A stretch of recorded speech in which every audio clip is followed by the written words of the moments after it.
30XX is a new action platform roguelite that finally released into 1.0, and a lot of people say it's a lot like Mega Man X.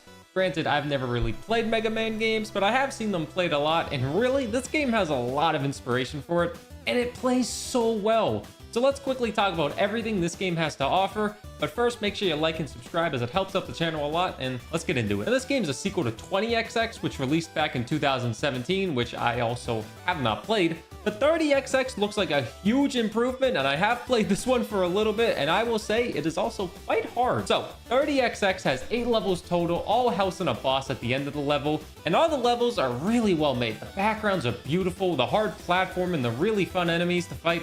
And you got to learn all their movesets so you don't take too much damage. One thing I like about the game is that the order of the levels is always random, so you never know what level you're going to do next.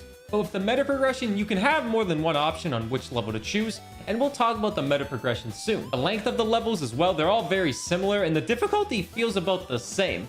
I will say some bosses feel a little bit harder compared to others, like the boss that has 4 dang faces shooting all these little things at you. I cannot fight them. I hate that boss. But with that said, I still have never won a run fully, but have gotten to the 8th level, so I've been very close. I'm 99% sure this game has a lot of fun difficulty enhancers after you win a run, so the replayability can stay high. And another nice thing about this game is you can play as 2 different characters if you're not feeling one or the other, or you can play in co-op with a friend if you want to. I personally haven't played in co-op yet, as I don't really play any of these roguelike games with other people, but the co-op seems promising as well. Now, before quickly talking about outside of a run, let's quickly talk about everything inside of a run. And I'll say some of it may be confusing at first, but I'm going to do my best to explain everything clearly and precisely as always. Throughout the run, you have your upgrades to buff you with augments, and it seems like you're going to have an endless amount of augments. They improve HP, energy, really everything. Now, we all know what HP is. That's health points. But energy is used on weapons that you get after you kill a boss. Every boss gives you a special weapon or ability that you can use. Some of them will be defensive, some offensive, and they use energy. And energy recharges by killing enemies or just picking up certain items. There's a good amount of items that drop in this game as well. Personally, so far, I love all the energy-related moves, and I have used all of them at least once because I have killed every single boss, just not all in a single run.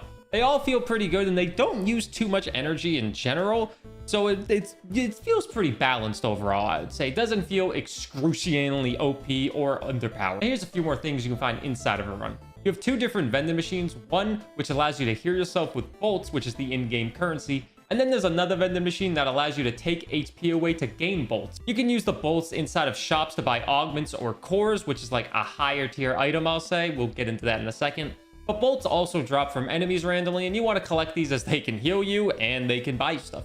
Obviously very important. Now let's talk about the cores, which I was a little confused about at first, but you start each run with a certain number of core points, and these cores that you pick up will use an X amount of core points. I'm not 100% sure how to tell how many points a core item uses, but they are very good items. And there's a lot of different things that allow you to upgrade how many different core points you can have, so you don't need to worry about running out. I've personally never run out. I've had like maybe 4 out of 10 core points used, so you know, there's a good amount of core stuff you can use. Maybe I just haven't bought enough. Now there's one more thing we can quickly talk about, and it's the challenge rooms inside of a run. There's 2 different types of challenge rooms, which are room battles and obstacle courses.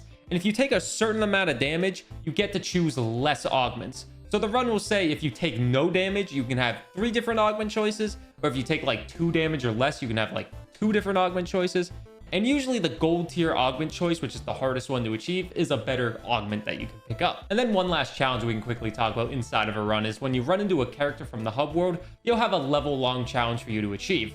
The challenges aren't anything too crazy, but like, you know, it's like not use any core items for an entire level. And if you achieve that, you get like a free augment, and they will tell you what augment you get, so you know if you want to do that challenge or not. It's not really anything crazy. You see it a lot in all these roguelike games. Overall, inside of a run, I think it's really fun and satisfying. Of all the fun platforming, crazy enemies, the bosses are pretty hard, and there's a plenty amount of challenges and a lot of variety with augments to keep the run fresh and all the different power-ups to try out.